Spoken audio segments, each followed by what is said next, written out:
Does your dirt bike turn off or stall when you put it into gear and you have the clutch pulled in? Well, this is normal operation by shifting it into gear with the clutch pulled in, but if it stalls, it dies, then you have a problem. And it's basically just one problem that's causing it, but there could be a few things that need to be adjusted or fixed so that this doesn't happen. So when you shift it into gear and you have the clutch pulled all the way in and it still stalls, then that either means that the clutch is dragging or simply your engine idle is too low, or maybe both. So what the clutch does when you pull it in, it separates the discs, and this allows them to spin freely so that you can shift it into gear and the bike won't move. But when the clutch isn't properly adjusted, then the plates only move apart slightly instead of enough. And if they only move apart slightly, then they're still going to be just barely touching each other, and this friction makes the bike move a little bit forward.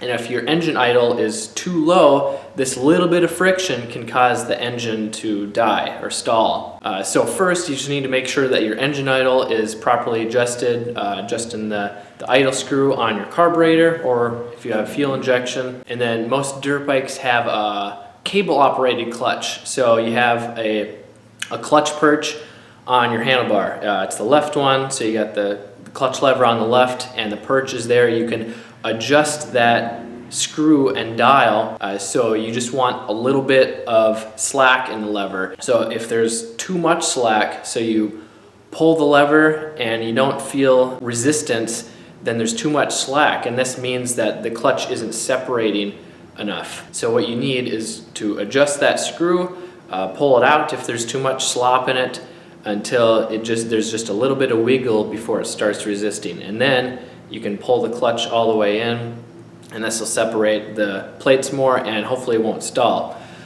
If that helps but doesn't fully fix the problem, then you may need to go down that clutch cable line all the way down near the engine cases where it's connected to the control arm. There should be another adjustment in there. There's kind of a screw, a threaded screw with a couple of nuts on it. So you adjust those nuts so that it reduces the slack even more. So if you run out of slack at the handlebar, you can adjust it down near the engine case, and that should get you the full clutch operation to disengage it.